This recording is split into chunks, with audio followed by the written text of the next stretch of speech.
আপনাদের সামনে নতুন সুন্দর ঝকঝকে একটা ব্লগ নিয়ে। আর দেখতে দেখতে ভাই দিদিয়া চলে গেল, অনেক আনন্দ করলাম, অনেক মজা করলাম, সেটা আপনারা ভিডিওতে দেখেছেন। আর তারপর আস্তে আস্তে মন খারাপটা একটু হচ্ছিল, কিন্তু মন খারাপটা ভালো করার জন্য আবার চলে এসেছে জগদ্ধাত্রী পুজো। হ্যাঁ বন্ধুরা, ঠিক ধরেছেন, জগদ্ধাত্রী পুজো। জগদ্ধাত্রী পুজোতে আজকে আমি দেখুন এরকম রেডি হয়ে নিয়েছি। আর পুজো মানেই হচ্ছে সেজে গুজে বাড়ির সকলকে নিয়ে ঘুরতে যাওয়া, আনন্দ করা, মজা করা, আর মন ভরে খাওয়া দাওয়া করা, তাই না? ঠিক বলেছি না? তা এবছর কিন্তু আমি চন্দননগর জগন্নাথ ঠাকুর দেখতে কিন্তু যাচ্ছি না। আমার আগের বছরের ব্লগটা একটু খুলে দেখে নেবেন। আমি 8 বছর গেছিলাম চন্দননগরের জগদ্ধাত্রী ঠাকুর দেখতে। এবছর যাচ্ছি অন্য একটা জায়গায়। তাহলে চলুন দেখতে থাকুন, সেটা নতুন জায়গায় আমিও যাব, আপনাদেরকেও সঙ্গে নিয়ে গিয়ে দেখাবো ওখানে কেমন ঠাকুর হচ্ছে আর ওখানে কেমন মজা করলাম, কি খাওয়া দাওয়া করলাম। তাহলে চলো দেখতে থাকো। রেডি তো হয়ে গেছি আমি, আর আমার সঙ্গে আজকে সৌরজিৎ তো অবশ্যই যাচ্ছে, গাড়ি করে যাব, কারণ অনেকটা রাতও হয়ে গেছে। আর রাত করে না গেলে হেঁটে হেঁটে ঠাকুর দেখার মজাটা যে কীরকম সেটা তো আপনারা জানেন, সেটা পাওয়া যাবে না। তাই রাত করে যেতে হবে, আর লাইটিংটাও দেখতে হবে। তা আমি তো শুধু একা যাচ্ছি না, আজকে আমার সাথে আছে সোনামা, এটা তো আপনারা জানেন, আর আছে আমার সঙ্গে মাও যাবে আজকে আমার সাথে ঠাকুর দেখতে। তাহলে চলো দেখতে থাকো, সবাই মিলে একটা রেডি হয়ে গেছি, এবার শুধু যাওয়ার অপেক্ষা। তাহলে চলো দেখতে থাকো। দেখুন, এসে প্রথমেই এত সুন্দর একটা লাইটিং দেখতে পেলাম, আর তারপরে এই রকম মণ্ডপ সজ্জা দেখে আমার খুব ভালো লাগলো। আর এই দেখুন মায়ের মূর্তিটা, প্রথম মায়ের এই মূর্তিটা দেখে আমার সত্যি প্রচণ্ড ভালো লাগলো, যে কি সুন্দর দেখতে লাগছে মায়ের মূর্তিটা। আর এটা যেখানে হয়েছে সেটা হলো প্রাইমারি স্কুলের মাঠ। যেহেতু প্রাইমারি স্কুল কাছেই আছে, তাই সেই জন্য এই দেখুন কি সুন্দর অ আ ক খ লেখা ছিল মণ্ডপ সজ্জাটার পরিকল্পনাটা, দারুণ লেগেছে। তারপর আমরা গাড়িটা পার্কিং করে এবার আমরা হাঁটতে বেরিয়ে পড়েছি। মাকে বলছি, মা এবার আস্তে আস্তে চলো হাঁটা শুরু করি। তা হাঁটতে হাঁটতে তারপর যে মণ্ডপে এলাম সেটাও দেখো কি অপূর্ব সুন্দর। থিমটা হচ্ছে আমরা যে মেয়ে ভ্রূণ যখন পৃথিবীতে আসার আগে আমরা নষ্ট করে ফেলি, সেইটার চিন্তাভাবনা নিয়ে আদলে হচ্ছে এই মণ্ডপ সজ্জাটা, যেটা আমার খুব ভালো লেগেছে। চিন্তা ভাবনাটা সত্যি খুবই সুন্দর। আমরা মেয়ে ভ্রূণকে কীভাবে মানে ভাবতেই পারি না যে তারা পৃথিবীতে আসবে, খেলাধুলো করবে বা আমাদের সাথে থাকবে, কারণ আমরা মেয়ে ভ্রূণ হলেই আমরা ভাবি সেটার আর দরকার নেই। সেটা কি ঠিক বলুন? একদমই ঠিক না। আর এই দেখুন মায়ের মূর্তিটা কি সুন্দর না বলুন। তারপর চলে এসেছিলাম আর একটা মণ্ডপে, যেটা হচ্ছে মুখোশ। কত সুন্দর নানা রকম মাটির তৈরি ডিজাইন করে করে কি সুন্দর মুখোশগুলো তৈরি করা, আর এত সুন্দর দেখতে লাগছে মণ্ডপটা, অসম্ভব সুন্দর। এটারও থিম হচ্ছে মেয়েদের চারপাশে কত মুখোশধারী মানুষ রয়েছে, যেটা আমরা কাছে থেকেও মানে আমাদের চারপাশে এত মুখোশধারী মানুষ রয়েছে, তারপরও আমরা তাদেরকে চিনে উঠতে পারি না। তা সত্যিই তাই, এটার চিন্তাভাবনাটাও আমার খুবই ভালো লেগেছে। আর মণ্ডপ সজ্জা নিয়ে কী বলবো, খুবই সুন্দর। এখানে গিয়ে আমার এত ভালো লেগেছে, প্রচণ্ড ভালো লেগেছে এইখানে ঠাকুর দেখতে এসে। আর ওপরের অ্যাম্বিয়েন্সটা দেখুন কি অপূর্ব সুন্দর কারুকার্য করা, আমার তো খুবই ভালো লাগছে। আর মায়ের মূর্তিটা দেখে ভালো লাগলো, মাকে দর্শন করলাম, খুব সুন্দর। মায়ের মিষ্টি পড়া মুখটা দেখুন কি অপূর্ব সুন্দর।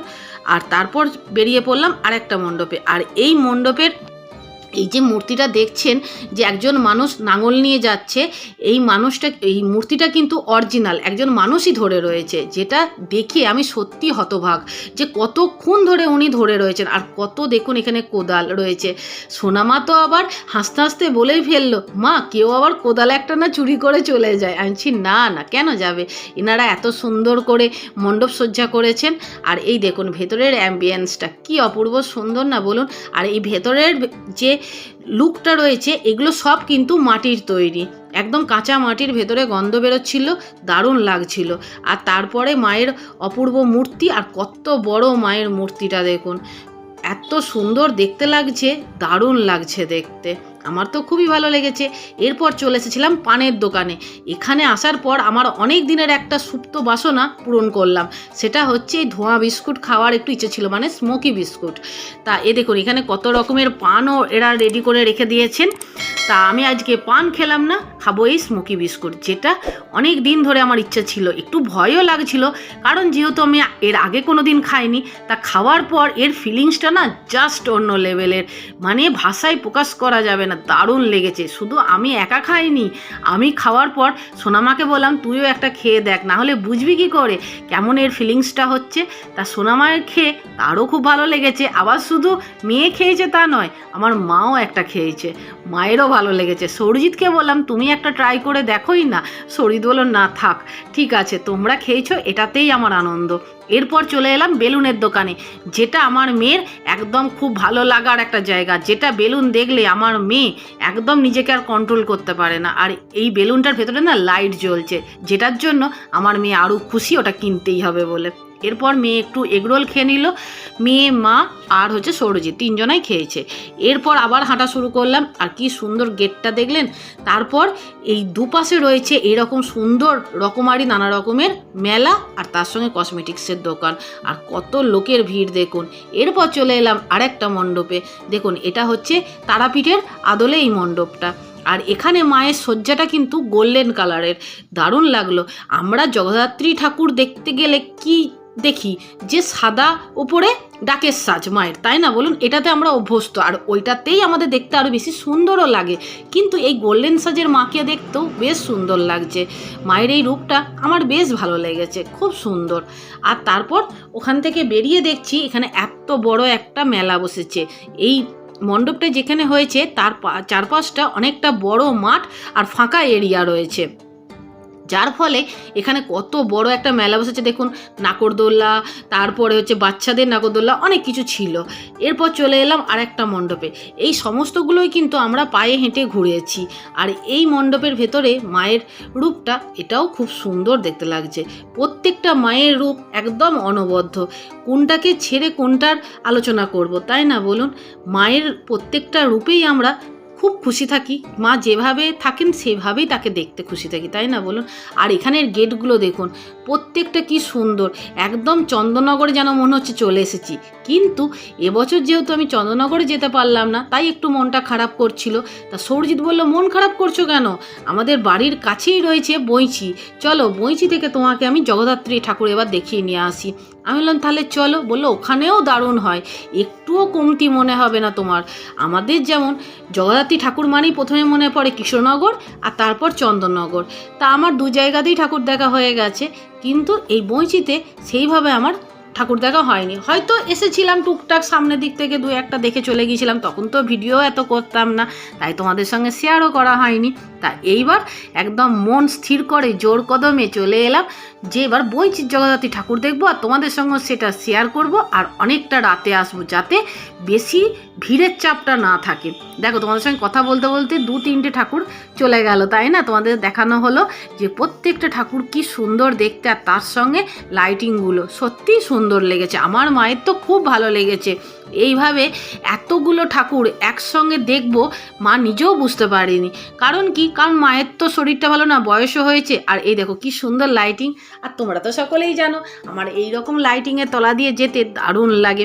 আমি আর সোনামা তো খুব হ্যাপি ছিলাম, এত ঠাকুর একসঙ্গে দেখেছি একই জায়গায়। আর অনেকটা রাত হওয়ার ফলে বেশ ফাঁকা ফাঁকা ছিল। আর এরপর রাত 1:30-2 বেজে গিয়েছিল বলে আমাদের নো এন্ট্রিটাও খুলে দিয়েছিল, যার ফলে আমরা গাড়ি নিয়েও ঘুরতে পেরেছিলাম। আর এই দেখুন কি সুন্দর এই গেটটা গোল্ডেনের মতন করেছে, দারুণ লাগছে দূর থেকে। আর প্রত্যেকটা গেট দেখুন কতটা দূরত্ব নিয়ে, মানে অনেকখানি, কি সুন্দর দেখতে লাগছে রাস্তাটা বলুন। আমার তো খুব ভালো লাগছিল, বাড়ি আসতেই ইচ্ছা করছিল না, দারুণ লাগছিল। আর এই দেখুন মায়ের মূর্তিগুলো। আমি আমার মাকে বলছি যে একটা জিনিস মা লক্ষ্য করেছো, প্রত্যেকটা মায়ের মূর্তি কি মিষ্টি লাগছে, ঠিক গোল একদম, মুখটা কি অপূর্ব সুন্দর, অপূর্ব লাগছে, যেটা সত্যি সুন্দর লাগছিল মায়ের প্রত্যেকটা মূর্তি। জগতী ঠাকুরের মায়ের মূর্তিগুলো আমার দারুণ লাগে। আর এই মণ্ডপের থিম হচ্ছে কবি সাহিত্যিক ইনাদের নিয়ে। এই দেখুন প্রথমেই রয়েছে কবিগুরু রবীন্দ্রনাথ ঠাকুরের একটা স্ট্যাচু করা মূর্তি, আর তারপরে রবীন্দ্রনাথ ঠাকুরের নানা রকম কবিতা, গল্প, নাটক সমস্ত কিছু এখানে ছোট্ট ছোট্ট করে লিখে রাখা আছে। যেমন দামোদর শেট্টি, তারপরে অমল দইওলা, তারপরে ক্ষীরের পুতুল, অবনীন্দ্রনাথ ঠাকুরের সমস্ত কিছু দেখো, রবীন্দ্রনাথ ঠাকুর, অবনীন্দ্রনাথ ঠাকুর সমস্ত এই ছবিগুলো রয়েছে রাখা। আর আমার তো খুবই ভালো লাগলো। আর মায়ের মূর্তিটা দেখো কি সুন্দর, আর প্রত্যেকটা ঠাকুর কিন্তু বিশাল বড় বড়, দারুণ লাগছে দেখতে, বিশাল বড় বড় ঠাকুরগুলো আর এই রকম সুন্দর। একটা পেস্তা আর একটা চকলেট, দারুণ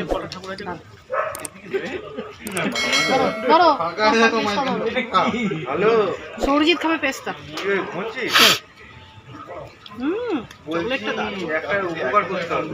একটু গলাটা ভিজিয়ে নিলাম, কারণ হচ্ছে প্রচণ্ড গরম লেগেছে, ঠান্ডা বাইরে ওয়েদার, অথচ গরমটাও কিন্তু ভালোই লাগছে।